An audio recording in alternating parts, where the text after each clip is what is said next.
ce ballon derrière.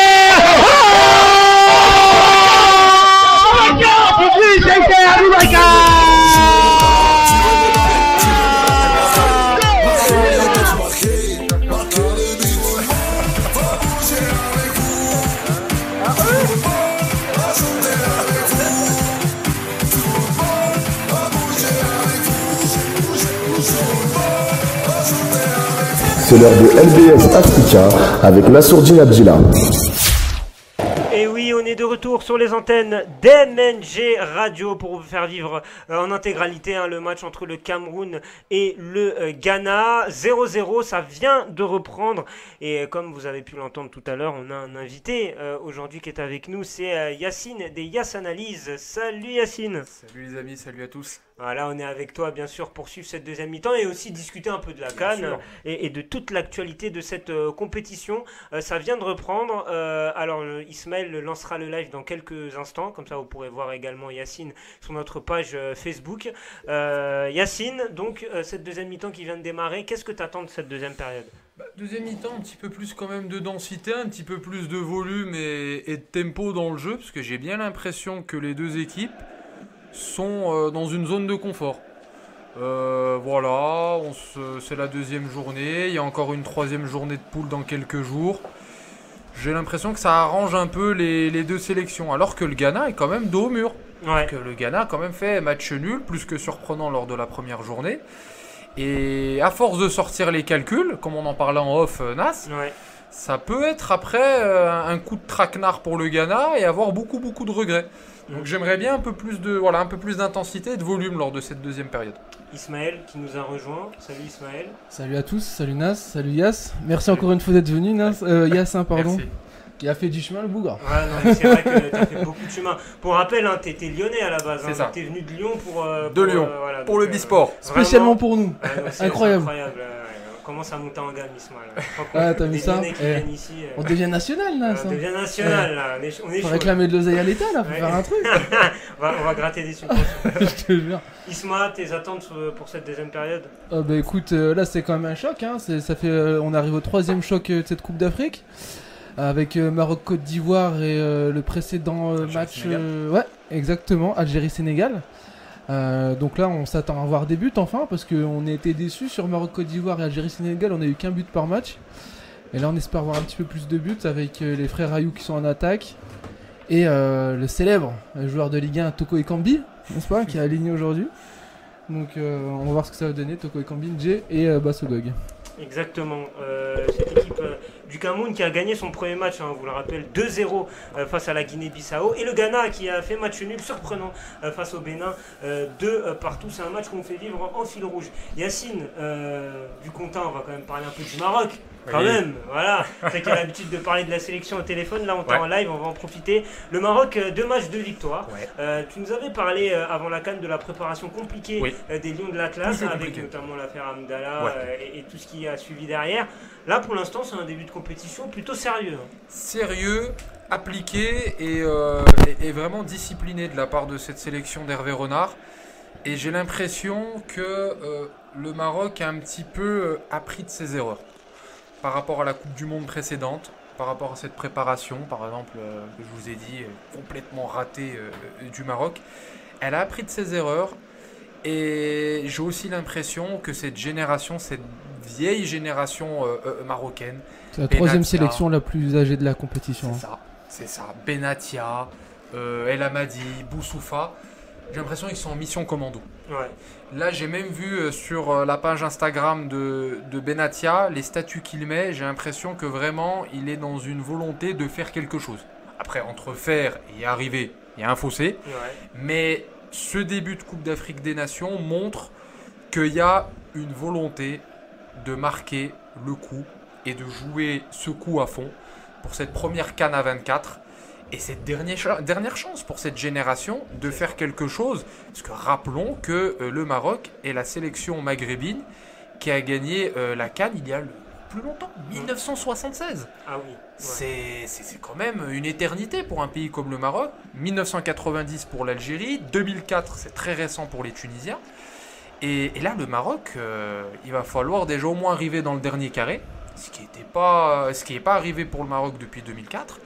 Et après, jouer le coup à fond. Donc, vivement que l'ensemble du groupe y prenne compte et joue le coup à fond dans cette Coupe d'Afrique qui, en plus, traditionnellement en Afrique du Nord, les pays d'Afrique du Nord réussissent mieux dans cette zone géographique. Donc, qu'ils profitent. C'était en 76 contre la Guinée, il me semble. Ouais. Petite dédicace à Bafodé si tu nous écoutes. Oui, voilà. Bafodé, ouais. C'est la dernière fois qu'ils sont arrivés en finale aussi. Donc... Ouais. Non, 2004. Ah, non, la Guinée. La Guinée. Nous, on est arrivé en finale en 2004 contre la Tunisie. Ouais. La Tunisie sur un but de Dos Santos, je rappelle. Sordine, je sais que tu vas apprécier. Un nom de famille très tunisien d'ailleurs, je ne vois pas de quoi tu parles. C'est très bien intégré au peuple tunisien. Mais oui, sur ce que disait Yacine, voilà, sur le fait est que ce soit, entre guillemets, la dernière chance pour cette génération de remporter la CAN. Qu'est-ce que tu en penses ? Complètement. Après, le Maroc, c'est une sélection qui a du mal à aller... même on a toujours eu du mal à aller en finale, même quand on avait des grandes générations. Je pense à la précédente génération avec Marouane Chamakh, etc. En 2004, on voit que c'était poussif quand même, parce que même en arrivant en finale, c'était des matchs qui étaient très très très compliqués. Et même en Coupe du Monde aussi, on a toujours eu du mal à se qualifier aussi en Coupe du Monde. Même là, c'était un peu exceptionnel en 2018. Et on a toujours eu l'un des plus beaux jeux du continent, mais qui a du mal à être efficace, qui a du mal à gagner les motifs. Ouais. Et puis là, c'est en éliminant la Côte d'Ivoire qualification de la Coupe du Monde et en phase de groupe à la CAN dernière, à la dernière CAN en 2017. Ce qui nous a permis d'arriver en quart de finale contre l'Égypte. Ouais. En fait, Ismaël a bien révélé une chose. Excuse-moi. Ouais, vas-y, il a révélé une bonne chose là, c'est cette notion de chaînon manquant. Ouais. Le Maroc a toujours un chaînon manquant. Ouais. Il y a toujours eu, c'est soit l'histoire d'un défenseur central de qualité, d'un milieu de terrain de haut standing. On a eu l'éternel problème pendant une dizaine d'années des gardiens. Ouais, exactement. Qui va être le successeur enfin de Badou Zaki. Qui était la problématique de beaucoup de sélections africaines à l'époque et encore aujourd'hui d'ailleurs. Bien sûr. Désormais, le Maroc a un gardien, a même 2 gardiens de qualité, Yacine Bounou et Mounir El Kajoui, qui évoluent en Espagne. On a une défense. Il y a une défense de qualité, il y a un milieu qui est étoffé, mais il y a ce chaînon manquant qui est désormais le 9. La génération d'avant, on avait le 9 qui était Marouane Chamakh, mais cette génération-là, il n'y a pas ce 9. Bon, il y a le petit Youssef En-Nesyri qui fait pour l'instant un très très bon début de Coupe d'Afrique des Nations, même s'il n'a pas cet aspect de tueur, d'attaquant goléador, de vraiment très réaliste dans la surface, parce que dû à son très jeune âge, mais il est généreux dans l'effort, il a marqué hier contre la Côte d'Ivoire, mais est-ce que ça va être suffisant d'avoir un attaquant de 20 ans qui joue pour la première fois titulaire indiscutable au poste d'attaquant de pointe au Maroc pour aller au bout? Donc En-Nesyri, là, il part pour être titulaire. Il part pour être titulaire. Ouais. Il part pour être titulaire, à moins que sur le 3e match, sur une surprise, il y aura du turnover et peut-être Oussama Idrissi prendra sa place. Peut-être. Et là, on est vraiment dans la fiction. Imaginons qu'il marque un doublé ou un triplé, là, ça pourrait mettre les cartes en jeu. Mais là, on est, comme je te dis, on est vraiment dans la fiction. Je pense que c'est vraiment En-Nesyri. Et ouais, et le En-Nesyri, moi je l'aime bien comme joueur parce que c'est un joueur qui est naturellement... Attention la frappe! Pardon Ismaël de te couper. Oh la frappe du numéro 11 ghanéen. Ouais, Moubarak Ouakasso. Oh quelle frappe! Ouais, ça va peut-être réveiller cette rencontre. Bien sûr qu'on fait vivre en fil rouge cette rencontre entre le Ghana et le Cameroun. Et donc le premier coup de pétard de cette deuxième période, Moubarak Ouakasso. Et ouais, ça passe pas loin. Ça passe pas loin du poteau droit. Ça allait très très vite cette frappe de Ouakasso. Toujours 0-0 entre le Cameroun et le Ghana, alors que là, je pensais que Ounana avait fait une boulette, mais non. Fausse alerte.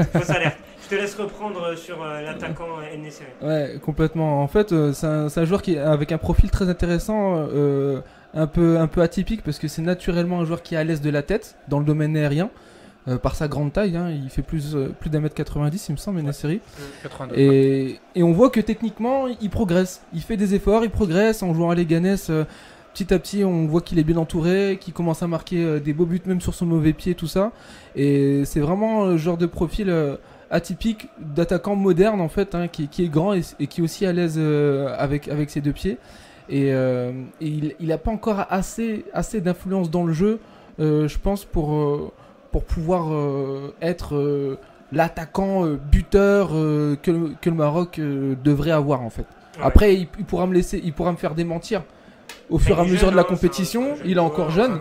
Il est encore jeune, mais je trouve que c'est un profil qui est très intéressant et qu'il y a peu de sélections africaines qui l'ont. Dans le genre profil atypique, mais qui n'a absolument rien à voir. On peut citer Amrabat aussi, un joueur qui est très dans le repli défensif, dans la combativité, dans l'agressivité, hargneux. Mais hier, il nous a montré qu'il avait aussi une patte technique. Il a réussi à passer 1, 2, 3 joueurs avant de faire une passe D. Donc voilà. Donc on a vraiment des profils qui sont vraiment très intéressants dans l'équipe et voilà, il ne manque plus que la gagne. Il faut la gagne en fait. La culture de la gagne au Maroc, je pense qu'on ne l'a pas encore assez. Et j'ai vu un Hervé Renard, Yacine Ismaël, j'ai vu un Hervé Renard assez exigeant et intransigeant sur son banc. Il s'est énervé pas mal de fois par rapport au placement de ses joueurs. Comment toi Yacine tu l'interprètes c'est la tradition de cette équipe nationale du Maroc, c'est beaucoup de talent individuel, beaucoup de technicité, beaucoup de talent vraiment brut, mais un manque de cohésion collective. Hervé Renard, ça fait maintenant depuis 2016, donc on est en 2019, ça fait quand même maintenant 3 ans qu'il est sélectionneur. Il a su amener cela, cette rigueur, cette discipline tactique, cette cohésion de groupe et surtout cette continuité dans la liste des 23. Par exemple, là, entre la liste du mondial et cette liste actuelle, il y a 16 joueurs sur 23 qui sont encore là avec le Maroc pour cette CAN 2019. En un an, il y a une certaine continuité. Et cette continuité, elle aide parce que c'était le gros défaut du Maroc durant les dernières années, cette manque de cohésion. Et Renard a besoin, et c'est même normal qu'il soit comme ça, exigeant, intransigeant sur le banc de touche, parce que sans cette rigueur, on s'endort. Le Maroc est dans cette tradition de s'endormir et de se compliquer la tâche toute seule. Donc, qu'il continue, qu'il apporte cette rigueur, qu'il apporte cette hargne et qui ensuite transcende les joueurs. Parce que quand je vois par exemple Mbark, il faut parler quand même Mbark Boussoufa. Mbark Boussoufa, c'est cool, attends, il est là lui. Mbark Boussoufa, ça fait maintenant plus de 13 ans qu'il est 12-13 ans qu'il est avec l'équipe nationale. Il est passé par toutes les aventures avec le Maroc. Il a tout connu, il a plus connu le mal que le bonheur. Il a toujours été là. Et Mbark Boussoufa, il ne faut pas oublier qu'à la base, c'est un numéro 10. C'est un meneur de jeu de formation qui pouvait jouer également milieu excentré sur le côté droit et côté gauche. Et depuis Hervé Renard, il joue milieu relayeur. Il a reculé d'un cran, il accepte les tâches défensives, il accepte le repli, il accepte les circuits de couper les circuits de passe. Pourtant, physiquement, il n'est pas impressionnant. Il fait moins d'1m65, il a un physique de poids mouche, il fait même pas 58-59 kilos. Et malgré cela, il a toujours un abattage qu'on voit ses fiches de match, toujours du 12-13 km. Ce qui est incroyable pour un joueur comme ça. Et surtout pour son âge, il a 34 ans. Et sa complémentarité avec le vieux briscard à côté, qui est aussi Karim El Amadi, qui a également 34 ans, qui a annoncé officiellement qu'il prend sa retraite internationale à l'issue de cette CAN. Donc il est vraiment lui aussi en mission pour faire quelque chose avec sa sélection nationale. Lui aussi, c'est un vieux de la vieille, ça fait plus de 10 ans qu'il est avec le Maroc. Donc ce milieu de vieux briscard entre Karim El Amadi, le numéro 6, et Mbark Boussoufa, le numéro 8, apporte ce tempo, apporte cette hargne, et ça apporte surtout ce calme. Ce qu'il n'y a pas eu par exemple lors du premier match quand j'avais intervenu au téléphone dans le Bisport, avec ce milieu un peu hybride, Aïd Benasser, Bourabia. C'était leur première sélection dans un grand match de la sélection nationale. Pas trop se placer, est-ce que Aïd Benasser plus défend, est-ce que c'est Bourabia le 8? Je voyais que les deux se parlaient beaucoup, ils n'arrivaient pas à être synchro. Quand il y a Karim El Amadi et Mbark Boussoufa, là c'est les tauliers qui sont en place et qui tiennent bien la sélection. C'est l'identité de jeu de l'équipe du Maroc, ces deux joueurs-là. Ah oui. D'ailleurs, il faudra. Est-ce que. Alors, je fais un peu de science-fiction, mais ces deux joueurs-là ne vont pas rester éternellement. Comme tu l'as dit, Al-Amadi sera à la fin après cette CAN. Boussoufa également. Boussoufa également. Très est-ce probablement. qu'il y a des pistes pour la suite? Tu as parlé d'Aïd Benasser. Est-ce qu'il y a des pistes pour remplacer ces deux joueurs importants au milieu de terrain et dans la cohésion même du groupe marocain? Je vois bien Aïd Benasser, comme disait Yacine. Successeur d'El Amadi. Voilà, exactement. Successeur d'El Amadi. Après avoir en balance pour moi avec Belanda, Belanda, Amrabat qui serait remis dans l'axe éventuellement. Mais Amrabat il est pas tout jeune aussi. Ouais. Donc peut-être le joueur qui était titularisé là, qui joue en Italie, Bourabia. Mais il faut qu'il fasse ses preuves. Oui. Faut qu'il fasse ses preuves. Bien clairement. sûr. Bah, moi j'ai l'impression que Belanda, après la retraite de Mbark Boussoufa, j'ai l'impression qu'il va faire ce Mbark Boussoufa. Cette reconversion de reculer d'un cran. Parce que Hervé Renard l'a fait à plusieurs reprises quand Mbark Boussoufa était forfait ou blessé ou mis au repos. Belanda reculait d'un cran et était ce numéro 8. Donc j'ai bien l'impression que le milieu après cette Coupe d'Afrique des Nations, Nas, pour répondre à ta question, ça sera vraisemblablement, après je suis pas devin, mais vraisemblablement Aïd Benasser, milieu récupérateur, qui en gros prendra la relève d'El Amadi, et au poste de numéro 8, Belanda. Et puis après en backup, il y a Mehdi Bourabia de Sao Solo, il y a Faisal Fajr également qui peut jouer à ce poste de numéro 8, il ne faut jamais l'oublier ce joueur. Et il y a également Ayoub, qui est un néerlandophone qui joue également en Eredivisie, qui peut jouer également à ce poste de numéro 8. Donc voilà, il y a 2-3 joueurs qui peuvent être en backup, mais Aïd Benasser, Belanda, je pense que ça sera le milieu de l'avenir du Maroc. La baraque du côté du Maroc. On va revenir sur la CAN avec là ce match qu'on suit en intégralité, Cameroun-Ghana. Un match un peu plus rythmé par rapport à la première période. On a eu cette frappe de Wakaso, notamment cette grosse frappe de Moubarak Wakaso, et toujours 0-0 néanmoins. Le Ghana qui doit absolument gagner pour se rassurer après le match nul, on l'a dit, face au Bénin de partout. On va continuer à parler de l'actualité de la CAN, messieurs, avec l'Algérie qui a battu, et on l'a vécu, et j'en ai même payé de ma personne, qui a battu le Sénégal 1-0. Qu'est-ce qui s'est passé en backstage c'est même... vous pouvez voir la vidéo là sur nos réseaux sociaux, sur notre Insta et sur notre Twitter, sur le but de Belaïli. Riyad m'attrape la tête, je pense que c'est l'euphorie. Il m'attrape la tête, j'ai cru que j'allais tomber. J'ai jamais regardé un match en live de l'Algérie avec Riyad. Tu sais qu'à la base, il devait même pas être à côté de moi, il devait être à côté de Momo. Il s'est mis à côté de moi, déjà j'étais pas serein, je me suis dit oh là là. Parce que déjà, dès que je commentais une grosse action du Sénégal, ils m'ont regardé comme un genre. Et ouais, j'en ai payé de ma personne. Allez checker la vidéo si vous ne l'avez pas vue sur nos réseaux sociaux, LBSFM. Mais oui, l'Algérie qui bat le Sénégal 1-0. Yacine, t'en as pensé quoi de cette victoire algérienne face au Sénégal? Très sérieuse cette équipe algérienne. Très très sérieuse. Qui monte également en gamme, comme le Maroc. Et c'est Djamel Belmadi, c'est un peu leur Hervé Renard. C'est un peu ce chaînon manquant que l'Algérie n'avait pas sous le fiasco Rabat Madjer. Et sous cette période-là, depuis, on va dire, 2 ans et demi, 3 ans, où l'Algérie avait ses potentialités, où à chaque fois, on voyait sa liste de 23 qui était dévoilée, on se disait, mais quelle sélection, beaucoup de talent individuel, etc. Mais après, ça ne faisait pas grand-chose. Et d'où l'absence, par exemple, au Mondial 2018. Mais là, ce match contre le Sénégal, il y a eu du sérieux, il y a eu de la discipline.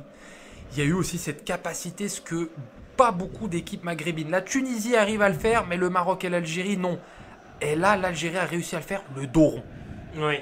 Quand le Sénégal a eu leur temps fort, l'Algérie a réussi à faire son dos rond. Et ça, c'était quelque chose de pas très courant de la part de cette équipe algérienne. Et j'ai l'impression que c'est Djamel Belmadi qui amène ça. Et tant mieux pour cette sélection algérienne qui monte là en gamme, qui était... je pense Nas, au début de la CAN, pour toi, un outsider. Un outsider, ouais. Qui désormais... Peut-être leur statut a changé après cette rencontre. Surtout contre le Sénégal, qu'on a vu comme grand favori après l'Égypte de cette Coupe d'Afrique. Ils commencent à prendre confiance. Je pense qu'au fur et à mesure de la compétition, ils vont progresser. Et puis ça ira de mieux en mieux pour l'équipe d'Algérie. C'est une équipe que je voyais pas du tout en tant que favori non plus. Même si certains médias officiels... les citer en tant que favori, entre autres. Pas mal d'incertitudes autour de la sélection aussi. Vu les frasques également. Exactement, parce qu'il y a eu l'affaire Belkebla notamment. Mais c'est vrai que cette équipe algérienne, elle nous a pas rassurés sur le continent depuis... C'est quoi leur dernier match référence sur le continent? Le dernier match référence de l'Algérie sur le continent. Mais moi, franchement, je suis en train de réfléchir. Et je me demande si c'est pas, alors corrigez-moi peut-être, si c'est pas Algérie-Côte d'Ivoire en 2010. J'allais le dire. En 2010, Pour moi, c'est le dernier match référence. Un match plein, parce qu'encore avant, en match officiel, ils jouent contre le Maroc, ils se prennent 4-0.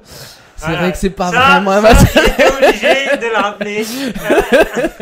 Salut nos amis algériens. C'est pas vraiment un match référence, c'est vrai.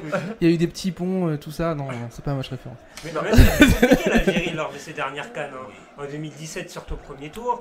2015, ils sortent en quart contre la Côte d'Ivoire. 2013, ils sortent au premier tour à une défaite contre la Tunisie, une défaite contre le Togo aussi. D'ailleurs, je salue Serge Akakpo, que j'ai eu l'honneur de rencontrer hier à Africa Radio. Bien.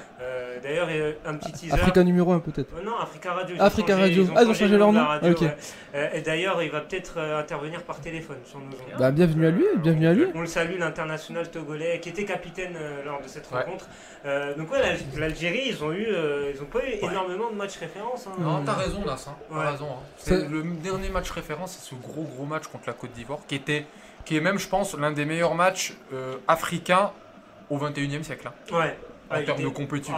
C'était magnifique. Le tempo était incroyable. Ça allait aux prolongations. Prolongation, le scénario, on revient, on repère. Bouguera qui fait un match XXL, incroyable. Non, ce match était vraiment... Et c'est le match phare de cette sélection algérienne, c'est ce dernier match phare. Et maintenant, on peut inscrire ce match contre le Sénégal, qui est moins exceptionnel, mais qui est beaucoup dans la maîtrise. Est-ce que l'Algérie, normalement, n'arrive pas à le faire? Et là, chapeau à eux d'avoir réussi à faire cela. Et peut-être, ça va être le match qui va débloquer un petit peu dans le mental de cet effectif de l'Algérie. Et pourquoi pas? Complètement. Élimination directe... Tout peut arriver, effectivement. Mais c'est vrai. Ce qui m'a surpris, moi, le match contre le Sénégal, c'est que ces dernières années, les matchs de l'Algérie, j'ai toujours vu l'équipe d'Algérie comme une équipe coupée en deux, où tu avais énormément de talents offensifs devant, peut-être la meilleure animation offensive avec les meilleurs talents offensifs du continent, avec peut-être, je sais pas moi, on pourrait mettre la Côte d'Ivoire aussi, on pourrait mettre un peu le Cameroun et le Ghana un peu dans le même sac un peu. Et l'Algérie au niveau de l'animation offensive, c'était vraiment dingue. Au milieu de terrain, tu voyais qu'il y avait un gros, bon je caricature un peu, mais qu'il y avait un gros vide au milieu de terrain, et qu'il y avait une défense où c'était un peu du mi-temps quoi. Les mecs ils étaient là une fois sur deux, etc. On l'a vu à la CAN 2017. On l'a vu à la CAN 2017, c'était vraiment ça. Cette équipe en deux, comme tu Alors que justement ces dernières années, ils avaient un profil comme Sofiane Feghouli, je pense, qui pouvait vraiment compenser ce manque là au milieu de terrain. Un milieu relayeur qui peut aussi attaquer, qui peut en même temps revenir en défense. Et il n'a pas été sélectionné. Il n'était pas sélectionné. C'est ça. Et il était souvent pas sélectionné ces dernières années, Sofiane Feghouli, avec l'équipe d'Algérie. Et là, il a joué contre le Sénégal et on a vu l'apport qu'il a fait. Décisive. Non, mais c'est incroyable. Mais c'est vrai que moi, ce que je voulais dire également sur cette équipe d'Algérie, comme vous l'avez dit, c'est une équipe qui sait faire le dos rond aujourd'hui. Et ça, vraiment, cette équipe algérienne ne nous a pas habitués à ça. Et ils les ont mangés au milieu de terrain, c'est ça qui est surprenant en fait. Ils ont vraiment, le milieu de terrain sénégalais n'a pas existé dans cette rencontre.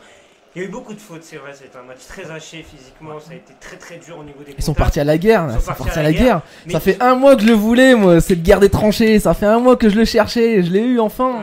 C'est ça, bon après j'étais assis à côté de Momo, alors bon, moi j'étais du côté des perdants, j'étais un peu casquette basse tout ça. Mais... T'avais pas le choix. J'avais pas le choix. Ta position au studio, t'avais pas trop le choix. Je sentais des regards un peu sombres de mon côté, donc... C'est ça. Mais c'est vrai que cette équipe algérienne nous a montré d'autres vertus qui vont leur servir pour la suite de la compétition, des vertus de courage, d'abnégation, de discipline tactique. Et je rejoins Yacine sur le fait que Belmadi n'est pas étranger à tout ça. Et puis ils ont un bon Brahimi qu'on n'a pas vu mais qui est là, Andy Delors qui est l'un des... Qui a joué quelques minutes au premier match, Brahimi. Ouais, c'est ça. Donc ils ont un banc de touche. Et deux latéraux de grande qualité. Attal, Ben Sebaini, c'est des contre-attaquants. Et sur les deux côtés, avoir des joueurs qui sont capables de donner ce rythme et de donner à chaque fois ces options offensives avec leur générosité en termes de physique et d'aller-retour et de technicité, c'est incroyable. Attal, pour moi en ce moment, je suis marocain, mais pour moi c'est le meilleur latéral d'Afrique. On parle beaucoup de Mazraoui qui a fait une belle saison avec l'Ajax. Pour l'instant, il est remplaçant avec le Maroc. Mais c'est Dirard qui joue. C'est Dirard, encore le vieux briscard qui est là. On parle beaucoup d'Hakimi qui a fait une très belle saison avec Dortmund et qui s'est blessé à la fin.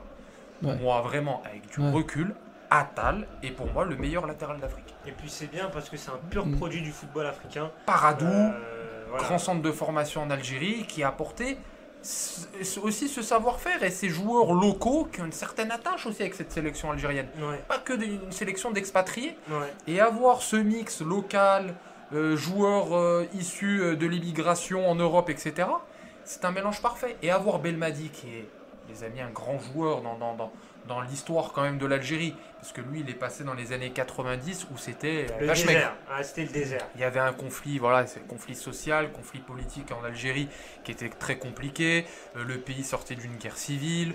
Le foot était vraiment le troisième ou la quatrième priorité dans le pays.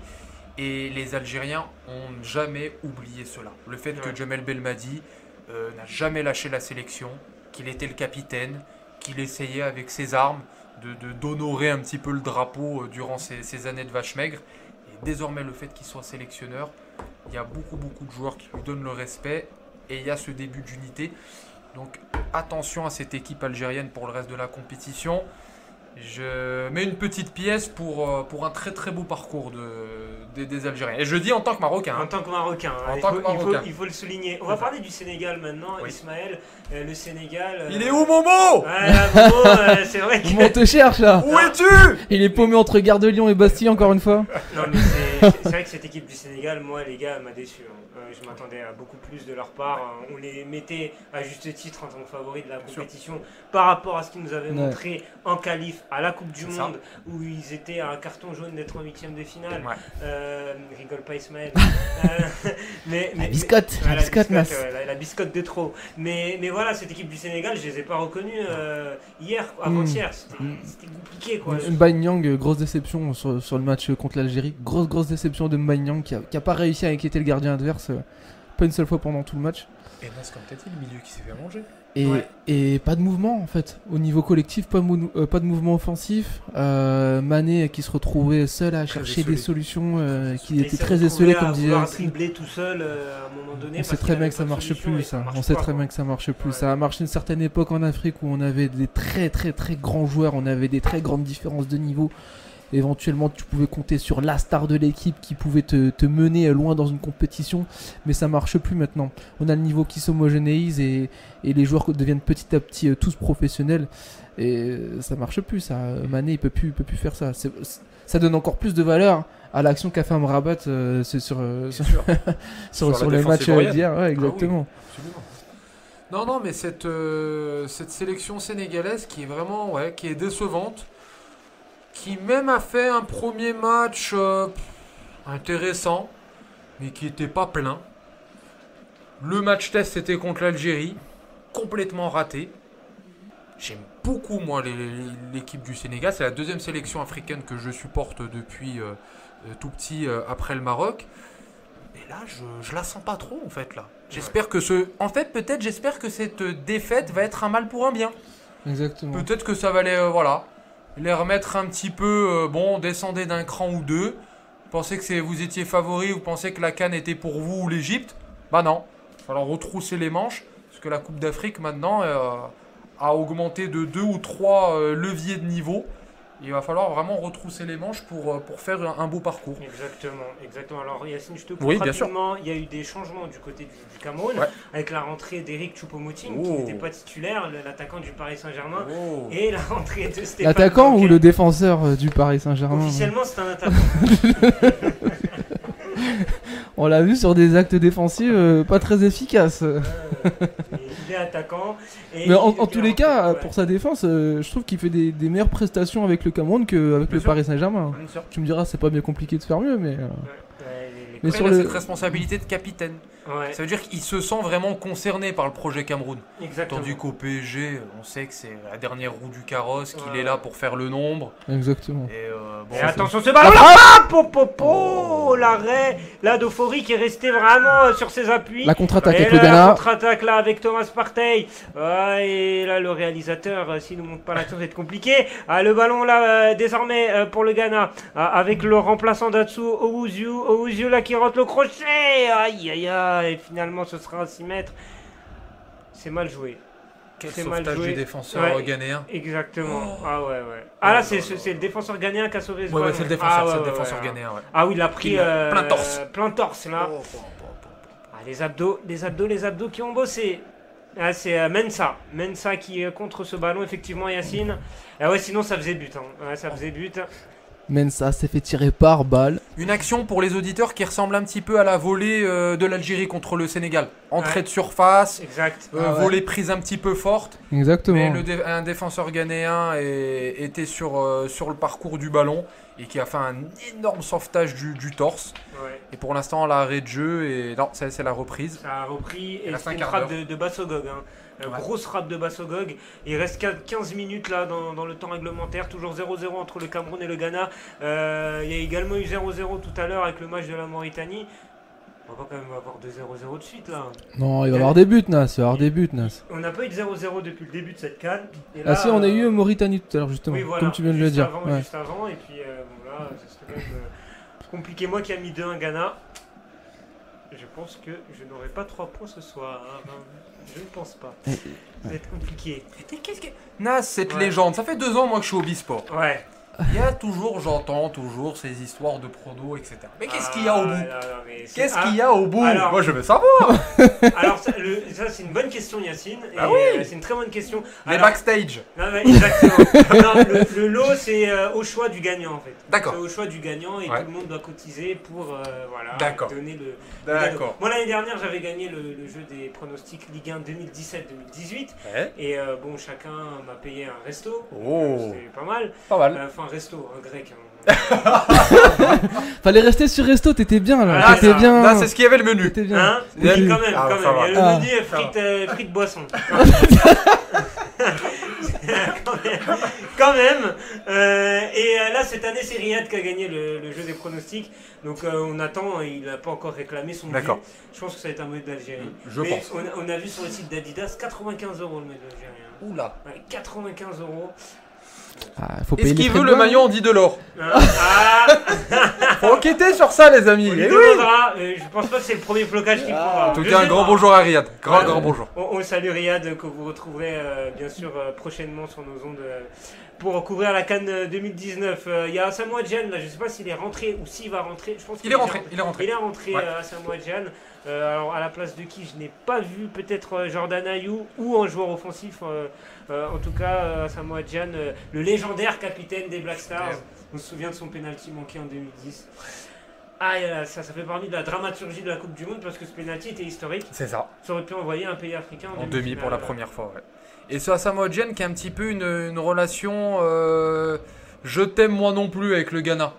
Il a annoncé à plusieurs reprises qu'il arrêtait, qu'ensuite il revenait avec la pression de la fédération. Il y a même le président du Ghana, il y a quelques mois, qui lui a dit « Ah non, il y a une CAN qui arrive, il va falloir que tu reprennes le bleu de chauffe. Ouais. » Donc Asamoah Gyan, c'est vraiment un personnage très très important dans cette sélection du Ghana. Comme on a dit tout à l'heure, qui est en pleine transition et qui a quand même besoin de vieux briscards comme lui. Et j'espère que son apport là va un petit peu bonifier ces dernières minutes de jeu pour le Ghana. Parce que 2 matchs nuls en 2 matchs. Il Ça va sortir la calculette en dernière journée. Il va falloir battre la Guinée-Bissau. C'est ça. Ouais. Et cette équipe du Cameroun qui, avec ce nul, resterait leader du groupe tranquillement avant son match face au Bénin. Toujours là, le Cameroun. Ouais, Cameroun. Mais c'est ce qu'on dit toujours, le Cameroun, c'est vrai que voilà, on n'en parle pas beaucoup. C'est une sélection assez discrète, C'est ça. mais toujours présent. Parce qu'en fait, c'est trompeur parce qu'il n'y a plus la star.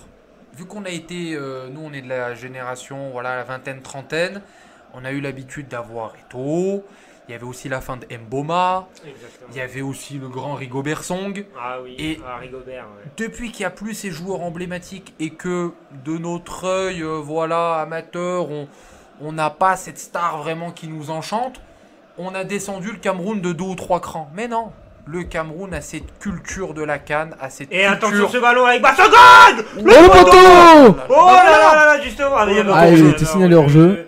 Et voilà, il suffit que tu parles du Cameroun et on a une occasion. Le Cameroun a vraiment cette culture CAN, a cette culture de l'Afrique. Et en termes de d'échiquier sur le continent africain, éternellement. Et il n'y avait pas hors-jeu, d'ailleurs. C'est le top 3. Ouais. Qu'est-ce que t'en penses, Nas? Non, je suis d'accord avec toi. Top 3. Déjà en termes de victoire à la CAN, je crois qu'ils sont deuxième derrière l'Égypte. C'est ça. Voilà, le Cameroun, c'est une équipe régulière sur le continent. Voilà, mais quand tu demandes aux amateurs de football lambda, que je demande moi dans mon entourage, la liste des favoris pour la Coupe d'Afrique, ça revient rarement le Cameroun. Alors qu'ils l'ont gagné dernièrement. Ils l'ont gagné en 2017. Même l'année ils l'ont gagné, on voyait pas du tout cette équipe. Exactement. Jusqu'en finale, oui, non, mais c'était un vrai. C'est l'Égypte. Exactement. Il y avait pas mal d'absents en plus pour cette CAN, comme quoi ils ont réussi à aller au bout. Et là, voilà, ils seront sérieux. Chaque ligne, il y a un joueur de qualité. Ils ont un bon gardien. Onana qu'on a vu en Ligue des Champions avec l'Ajax. Après, il faut se rappeler des performances d'Aboubacar à l'époque aussi. Parce que même s'il marquait pas à chaque match, il pesait gravement sur les défenses et il donnait beaucoup de solutions à ses coéquipiers. Il avait marqué en finale évidemment, magnifique but d'ailleurs. Ouais. Mais alors je sais pas si cette année Inji ou Bassogog, Toko Ekambi arriveront à prendre la relève.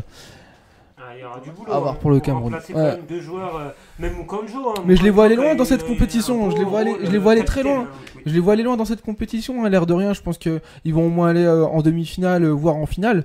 Après avoir. Le Cameroun, complètement. Je les vois au moins aller en demi-finale. Sûr. Ça fera plaisir. Cameroun, sûr. Si tu nous écoutes, Adolphe, tu peux venir. Donc quand tu disais hier que le Cameroun avait à peu près le même niveau que le Maroc, Nas, moi ça me fait plus que plaisir. Bon, écoute. Mais Adolphe, lui, quand il rigolait, il disait qu'en gros le Maroc c'était là et que le Cameroun c'était là, tu vois. Non mais on connaît très mal les Camerounais, très patriotiques. Très arrogants. Voilà, très patriotes. Très arrogants, très patriotes, mais ils ont raison. Ils ont raison parce que contrairement au Maroc, dis pas ça, Adolphe, si t'entends là, il va plus se sentir pisser là, Adolphe. J'entends déjà son rire d'ici là dans son salon. Je suis marocain, mais le Cameroun a cette culture. Et il n'y a pas beaucoup de pays africains qui ont cette culture de la gagne et surtout cette régularité de décennie en décennie. Il y a le Cameroun pour moi, il y a l'Égypte et le Nigeria. C'est vrai que c'est les trois nations vraiment. C'est les trois. La Côte d'Ivoire aux années 90, 92, elle gagne la CAN et après c'est une période de vache maigre. En 2005, il n'y a pas grand chose. Jusqu'à la grande génération, Drogba, Zokora, etc.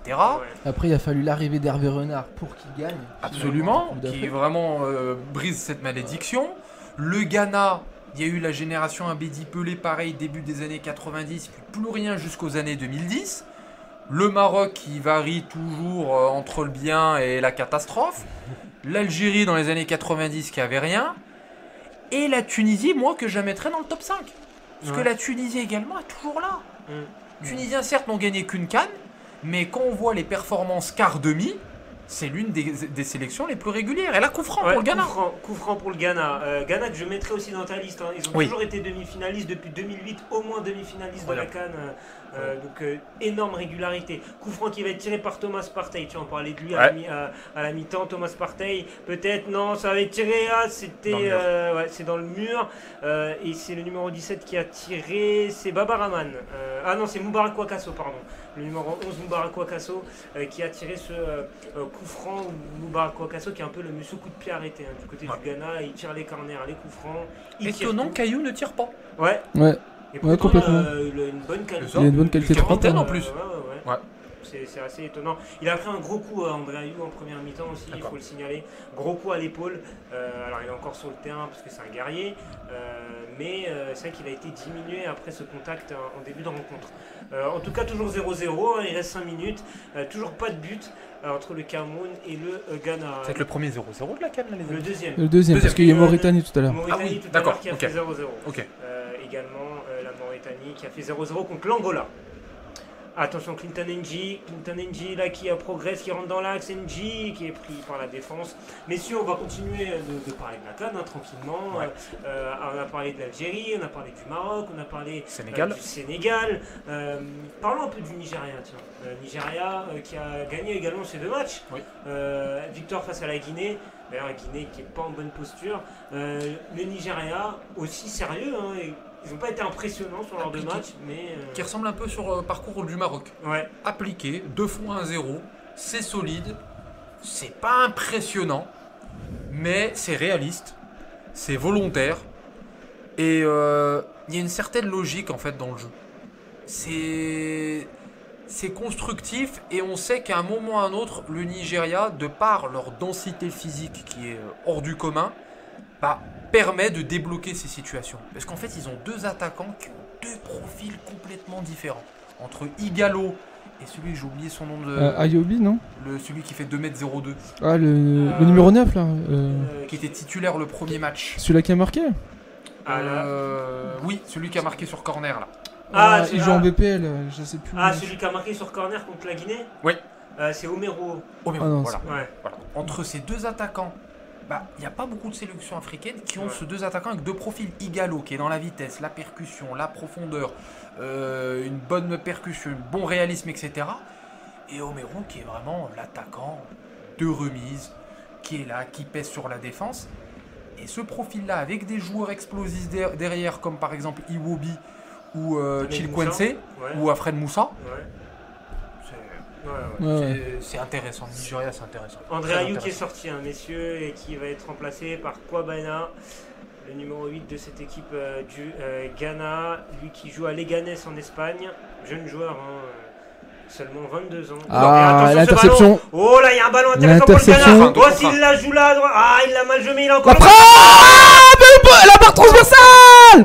La barre transversale de l'attaquant ghanéen qui explose la barre transversale d'une frappe pure et limpide. Et je crois que c'est celui qui vient de rentrer là, alors je ne veux pas dire de bêtises.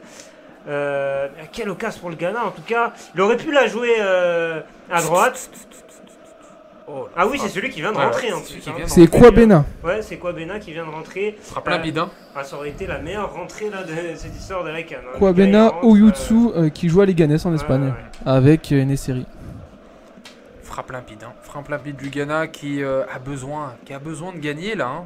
Qui a besoin de gagner et on voit que là il passe la troisième là. Exactement, là à quelques minutes de la fin du match.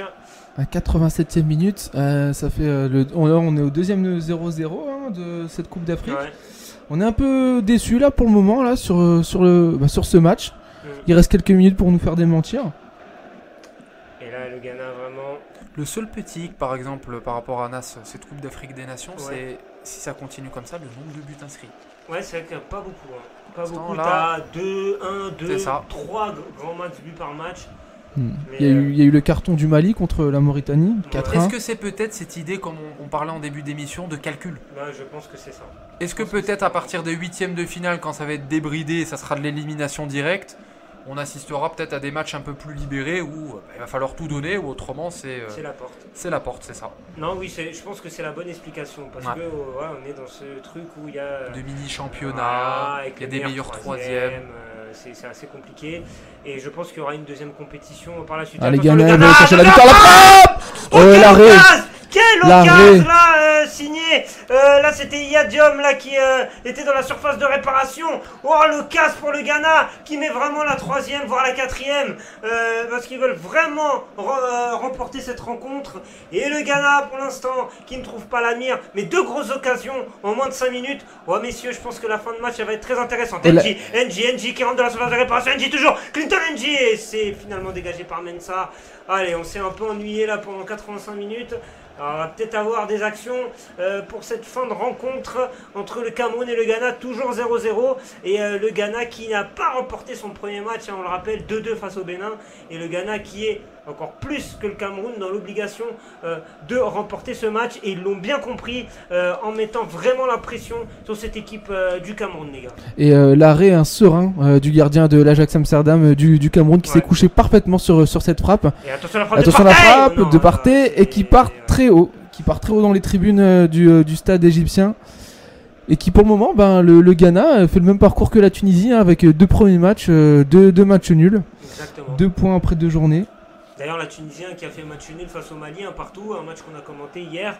La Tunisie c'est poussif c'est poussif. Après la Tunisie, on va dire que c'est souvent dans leurs habitudes de marquer des buts difficilement, de suivre leur compétition sur des 1-0, sur des 1-1, de défendre âprement et d'avoir un voire 2 attaquants devant qui attendent les ballons pour faire de la remise. Et là, je sais pas, mais la Tunisie, sélectionnée par Alain Giresse, je trouve que c'est un mauvais sélectionneur. Moi, mon avis, c'est que Alain Girez, sera d'accord avec toi. Il a pas fait un très bon travail quand il était sélectionneur du Mali parce qu'il avait un peu une génération dorée. Il est 3e en 2013. Il était dans notre groupe de qualification, dans le groupe du Maroc. Le Mali se sont pris ce qu'on connaît, le tarif 6-0, avec une génération qui avait fait la Coupe du Monde des U20, il me semble, le Mali. Et qui a pas fait un très bon travail. Je pense que le potentiel de l'équipe du Mali, elle est vraiment énorme. Ouais. Et il n'a pas réussi à tirer vraiment le maximum du potentiel qu'il a. Et là, on le voit avec la Tunisie, il a des joueurs de ballon et pourtant il laisse cette identité de jeu qui est accrochée à la Tunisie, qui est de défendre âprement. Et je trouve que voilà, il pourrait faire un effort au niveau de la construction du jeu, les Tunisiens.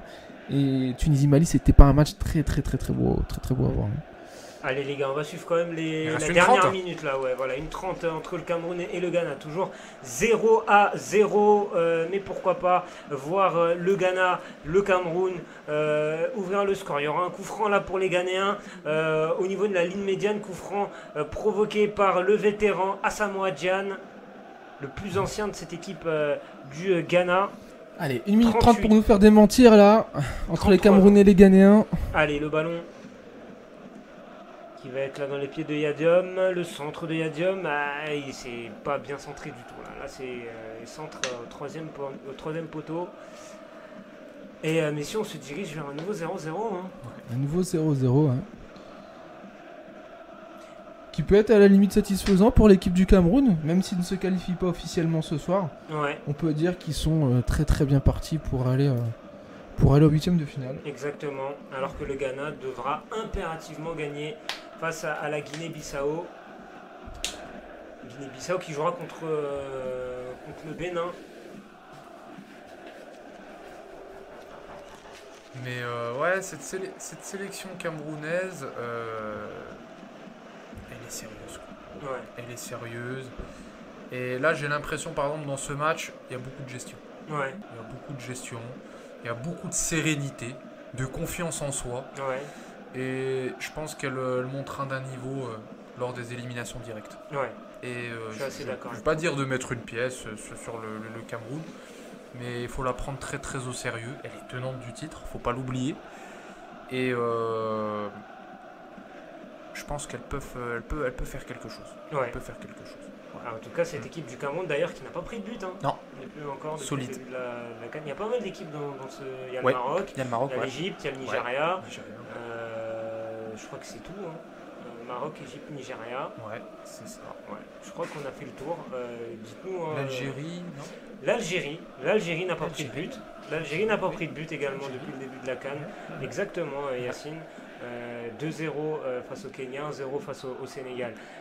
Alors peut-être une dernière opportunité. Alors là il y a un arrêt de jeu, il y a Canabiik là qui se fait soigner. Canabiik passé par Toulouse. Ouais. Jean-Armel Canabiik. C'est un joueur de Rennes également. De Rennes également. Ouais.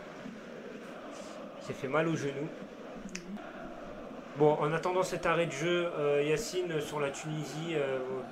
Yacine a commencé Ismaël a en parler. Mais toi, t'en penses quoi de cette sélection tunisienne Très décevante. Ouais. Très décevante, vu les potentialités individuelles, vu cette tradition normalement de sélection tunisienne d'avoir... Attention le corner. Et c'est terminé.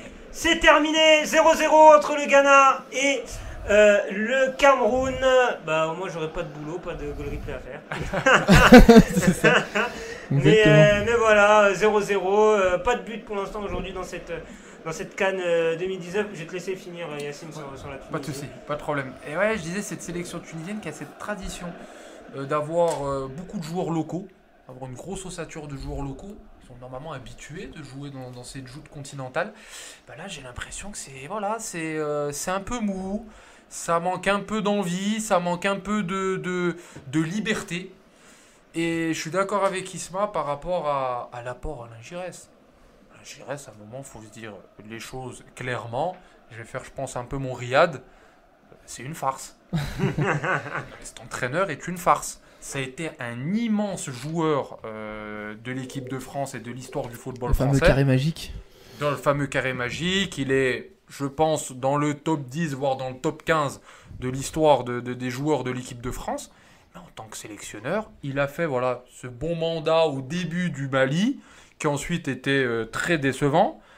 Le fiasco complet au Sénégal. Et là, cette équipe tunisienne, où il arrive un peu miraculeusement dans cette équipe tunisienne, où Sabri Lamouchi était normalement le favori. Sabri Lamouchi qui vient de signer hier à Nottingham Forest. Exactement, ouais.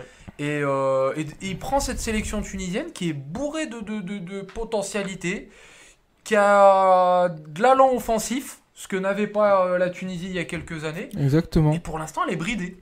Exactement. Bridée. On a l'apport de joueurs comme Kazri, comme Sliti, qui sont pas assez exploités, qui se retrouvent souvent esselés avec très peu de solutions sur les côtés. C'est trop et ça, esselé. c'est vraiment dommage. C'est trop scindé en 2 ou en 3. Les joueurs de talent sont trop esselés. Il manque d'envie. Il manque surtout de joie dans le jeu. C'est trop cadré. C'est trop bridé. Et j'ai l'impression que Giresse on est l'artisan de ce jeu un peu trop bridé de la Tunisie. Et on a vu des gardiens également fébriles. Oh là là. La gestion des gardiens, je ne l'ai pas trouvé bonne déjà. Quand Ben Moustapha, tu le sors. Bon, certes, il a fait une erreur, mais de là, l'enlever. Derrière, tu mets Moïse Hassen. Et encore une fois, c'est pas une habitude de la sélection tunisienne. Ça, d'habitude, c'était l'une des seules sélections africaines où il y avait toujours un bon gardien d'habitude. Il faisait jamais de bourde, tu vois. Et là, ce qu'on a vu contre le Mali, ça m'a un peu surpris, quoi. J'étais un peu interloqué. 2 matchs de boulettes. Exactement. Vous savez, c'était quand le dernier match de Moïse Hassen avant ce soir? Hier soir. Ça doit monter à pas mal, je pense. C'était le Tunisien-Angleterre en Coupe du Monde. Non. Voilà, c'était le dernier match avec la Tunisie où il avait joué 10 minutes et il était sorti sans blessure. Comment tu peux resélectionner un an. Et sachant qu'il n'a pas du tout joué à Nice cette année. Ouais. Benitez a fait une saison pleine. Ouais, exactement. Donc, c'est assez Comment curieux. tu peux resélectionner un joueur comme ça qui n'a pas joué pendant plusieurs mois avec la sélection? Gros point d'interrogation. J'y reste gros point d'interrogation. Il vient d'arriver et j'ai bien l'impression que... ça va faire aller-retour, ça. Hein. Je pense. Que, il va pas rester longtemps. C'est dommage parce qu'il y a une belle sélection. Tu avec des bons joueurs, Sliti, Kazri, Msakni qui fait son retour. Mais je m'inquiète pas pour la Tunisie parce qu'ils ont des bons entraîneurs, des bons coachs au niveau national aussi, au niveau locaux. Et qui pourraient très très bien compenser, qui connaissent mieux le championnat local et qui pourraient mieux repérer les pépites, les pépites locales. Badri, notamment, qui joue à l'Espérance. C'est ça. D'ailleurs, en parlant d'Espérance, c'est comment la finale là? T'as des nouvelles ou pas? Info de la CAF, la CAN se passe, parce que c'est la priorité de la CAF, et ensuite on avisera pour une date. Mais le problème, c'est que l'Espérance ne veut pas jouer cette finale, et elle a désormais maintenant déposé un dossier au TAS. Tribunal arbitral du sport. Donc cette affaire, soit va durer encore de nombreux mois, soit va accoucher d'un mort-né. Ça veut dire que ça peut être comme le championnat de France 93. C'est ça, en 93, où il n'y a pas eu de vainqueur. Voilà, non attribué. C'est ça. Parce que la difficulté en plus, c'est que les contrats des joueurs finissent là. Oui, ils finissent le 30 juin. Donc le mercato va commencer. C'est ça. Donc ça veut dire que tu vas rejouer la finale, tu vas la rejouer avec qui? Avec pas le même. Voilà, c'est ça. En plus, on parle d'une finale à Abu Dhabi, on parle d'une finale à Dubaï, mais on dit que le match doit être à huis clos parce qu'il y a eu le conflit entre les supporters. Bref, que le match aller est quand même comptabilisé. Ça veut dire. Bref, il n'y a pas beaucoup de choses, on va dire, compréhensibles et très claires dans ce dossier. Et la CAF, pour l'instant, fait vraiment silence radio sur ce dossier qui est plus que brûlant. Mais je pense, les amis, qu'au mois d'août, on va être éclaircis. Soit sur une décision de la TAS qui va aller en faveur de l'Espérance et la CAF va se retrouver coincée. Soit par une politique de chaise vide de l'Espérance et soit annulation, soit un titre donné à Wydad, mais je pense pas que le Wydad Casablanca veut gagner le titre comme l'Espérance l'a gagné. Donc ça va être un grand bordel cette histoire. Alors, on va suivre tout ça avec toi bien sûr Yacine, tu nous donneras les informations nécessaires. C'est la fin de ce LBS Africa spécial Cameroun-Ghana, bon pas de but ce soir. Merci beaucoup Yacine. Merci d'être Merci à vous pour l'invitation les amis. De la table. N'hésitez pas à le suivre sur ses pages Facebook. Tu peux en parler de tes pages Facebook Yacine. Manchester United France sur Facebook, MUFR sur Twitter et également Première Ligue France qui est disponible sur Facebook. Donc voilà, si vous voulez avoir des actualités exclusives sur la Premier League, si vous êtes fan de Manchester United, eh ben foncez sur les réseaux, Facebook, Twitter. On a, bon, pas me jeter les fleurs, mais on a pas mal des fois d'infos avant tout le monde, des infos transferts, surtout que là en plus c'est l'été. Ouais. Donc voilà, n'hésitez pas. Nas, merci de l'invitation. Ouais, c'est normal. Merci à toi d'être venu. Isma, merci beaucoup d'être là également. Et on peut te retrouver aussi tous les lundis soirs avec nous au Bisport par intervention téléphonique. Grand plaisir. Là c'est foot africain jusqu'au mois de juillet. Et puis on retrouvera notre chère Première Ligue à la rentrée prochaine. D'ailleurs, un petit mot avant de nous laisser. Mercato de Manchester, il y a le jeune Aaron Wan-Bissaka qui vient de signer. Ton avis c'est un bon plan pour l'avenir. Ouais. Je trouve le transfert un peu coûteux. Ouais. Mais bon, le marché est complètement déréglé. Donc ça peut se comprendre surtout sur les latéraux. On a vu Ferland Mendy au Real pour une somme astronomique. Olas se frotte les mains. Donc, dédicace à la vidéo de présentation avec les fameuses jongles de Ferland Mendy qu'on attend toujours. Il était stressé. Et donc Aaron Wan-Bissaka, c'est un contrat de 5 ans plus une année optionnelle. C'est un gros pari sur l'avenir. Ça montre qu'il sera le titulaire sur le flanc droit. Parce que Ashley Young était vraiment la risée des supporters de Manchester sur la fin de saison, vu son niveau catastrophique et vu beaucoup d'erreurs individuelles qui a coûté. Il y aura un changement de capitana du coup. Vraisemblablement. Ouais. Vraisemblablement, on parle de David De Gea, mais David De Gea n'a toujours pas prolongé, il lui reste une année de contrat. On parlait également d'une envie de Solskjaer de donner le brassard à Pogba, mais Pogba a envie de partir. Ouais. Donc là, Manchester est dans un flou complet sur le politique de transfert, sur même l'effectif, celui qui est capable de donner le 11 de Manchester au mois d'août. Et ben, il est très fort. Et donc suivez ça sur Manchester United France et puis sur le Bisport à la rentrée. Yes, nickel. Merci beaucoup. Merci les amis. Merci beaucoup Yacine. Et juste pour finir sur la Coupe d'Afrique, après ce résultat-là, le Bénin va jouer contre la Guinée tout à l'heure à 22h et elle pourra reprendre la deuxième place au Ghana tout simplement en ayant une victoire. Donc suivez ce match tout à l'heure entre le Bénin et la Guinée-Bissau. Très important.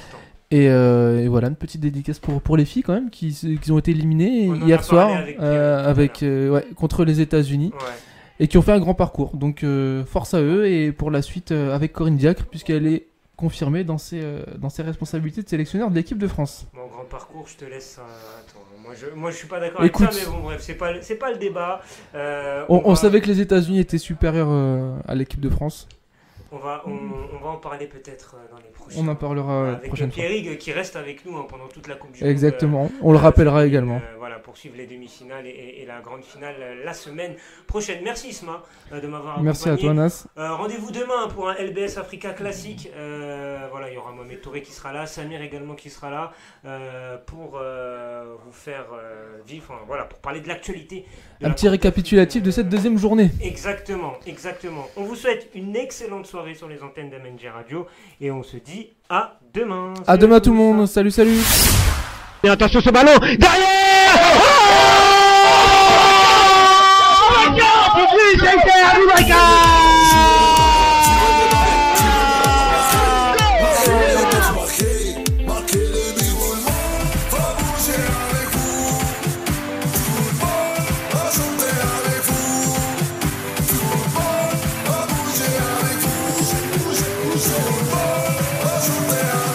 C'est l'heure de LBS Africa avec Nassourdine Abdillah.